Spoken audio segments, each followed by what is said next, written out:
অধীর চৌধুরী এমন কোনো করিতকর্মা লোক নয়। আমাদের মন্ত্রীরা ওনাকে দয়া দাক্ষিণ্য করে কিছু কাজ করতে দেন, কিছু উদ্বোধনে সামিল করেন, আর উনি সংসদে বসে নরেন্দ্র মোদীজিকে এবং অমিত শাহজিকে গালাগালি করেন। উনি মনে করছেন মুসলিম তুষ্টিকরণের জন্য, মুসলিমকে বাহবা দেওয়ার জন্য নরেন্দ্র মোদীজিকে গাল আর বিজেপিকে গাল দেব, আর মুসলিমদের কাছে আমি জনপ্রিয়তা অর্জন করব, হতে পারে না। 2021 সালে জেতবার পর আপনি এই অঞ্চলে কতটা কাজ করার সুযোগ পেয়েছেন এবং আপনার উপরে অধীর চৌধুরী রয়েছে একজন এমপি কংগ্রেসের, কতটা মনে হচ্ছে যে এই কেন্দ্র থেকে আগামী লোকসভায় আপনারা আক্রমণ করতে পারবেন বিরোধী? দেখুন, সবথেকে বড় কথা হচ্ছে যে 2021-এর বিধানসভায় নরেন্দ্র মোদীজি এবং ভারতীয় জনতা পার্টির আশীর্বাদ পুষ্ট পদ্মপতিকে বহরমপুরের আপামর জনসাধারণ দেশ স্বাধীন হওয়ার পর এই প্রথম ভারতীয় জনতা পার্টির প্রার্থীকে জিতিয়েছে। সুতরাং মানুষ সর্বোপরি, মানুষের দয়া এবং আশীর্বাদ না থাকলে এই জিনিস সম্ভব হতো না। কারণ অধীর চৌধুরীর যে মিথ বহরমপুর শহরে রাজ করে, সেই মিথকে ভেঙেছে বহরমপুর শহরেরই মানুষ।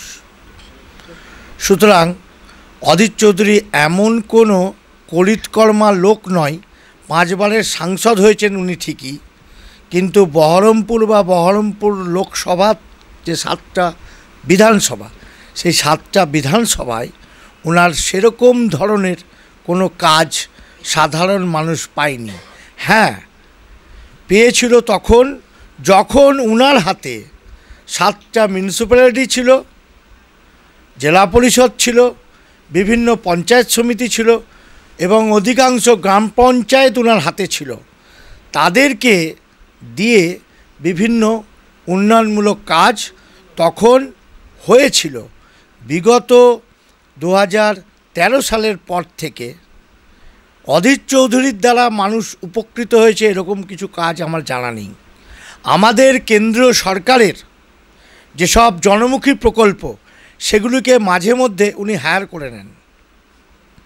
উনি কেন্দ্র সরকার সংসদে বসে বিভিন্ন মন্ত্রীদের সাথে দেখা করেন এবং আমাদের মন্ত্রীরা ওনাকে দয়া দাক্ষিণ্য করে কিছু কাজ করতে দেন, কিছু উদ্বোধনে সামিল করেন, আর উনি সংসদে বসে নরেন্দ্র মোদীজিকে এবং অমিত শাহজিকে গালাগালি করেন, ওনাদের বিরুদ্ধে চিৎকার চেঁচামেচি করেন। আবার ওনার স্বার্থে যখন দরকার পড়ে তখন ওনাদের কাছে গিয়ে পা ধরেন। এই হচ্ছে ওনার ক্যারেক্টার। গত 10 বছর ধরে আমার বহরমপুর শহর তথা 7টা বিধানসভার মানুষ ওনাকে এইভাবেই দেখেছে, এইভাবেই চিনেছে। সুতরাং এইবার ওনার অনেক অসুবিধা আছে, 5 বারের সদস্য তিনি লোকসভার। এইবার ওনার অসুবিধা আছে, ওনাকে অনেক ভেবে চিনতে লড়াইয়ে নামতে হবে। উনি মনে করছেন মুসলিম তুষ্টিকরণের জন্য, মুসলিমকে বাহবা দেওয়ার জন্য নরেন্দ্র মোদীজিকে গাল আর বিজেপিকে গাল দেব, আর মুসলিমদের কাছে আমি জনপ্রিয়তা অর্জন করব, হতে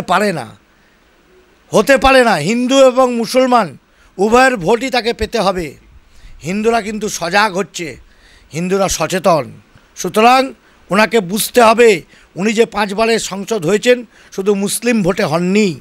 উনি অনবরত আমাদের মন্ত্রীদেরকে গালিগালাজ করবে এবং সংসদে বসে যাতা বিশ্রীভাবে অঙ্গভঙ্গি করবেন অমিত শাহজিকে এবং নরেন্দ্র মোদীজিকে।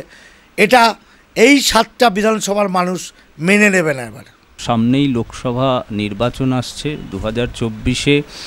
এই কেন্দ্রে যেহেতু অধীর চৌধুরীর মতন একজন বরিষ্ঠ নেতা রয়েছে, কতটা চ্যালেঞ্জের মুখে বিজেপি? দেখুন, আমাদের তো হারাবারও কিছু নেই।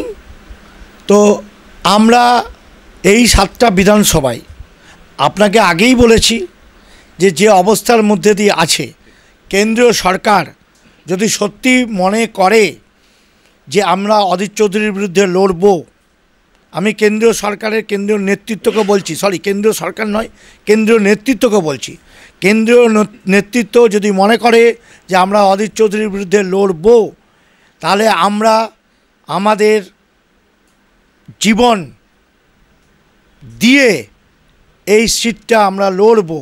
এবং আপনাকে আমরা কথা দিচ্ছি অধীর চৌধুরী হেরে যাবে। আমরা কথা দিচ্ছি অধীর চৌধুরী হেরে যাবে। কে জিতবে সে জনগণ ঠিক করবে।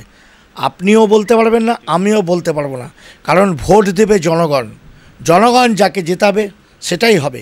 কিন্তু কেন্দ্রীয় নেতৃত্বকে বারবার করে সতর্ক করছি, কেন্দ্রীয় নেতৃত্ব যদি মনে করে যে বহরমপুর লোকসভা ভোট আমরা লড়াই করব, সেই লড়াইয়ে আমরা আমাদের প্রাণপাত করতে রাজি আছি।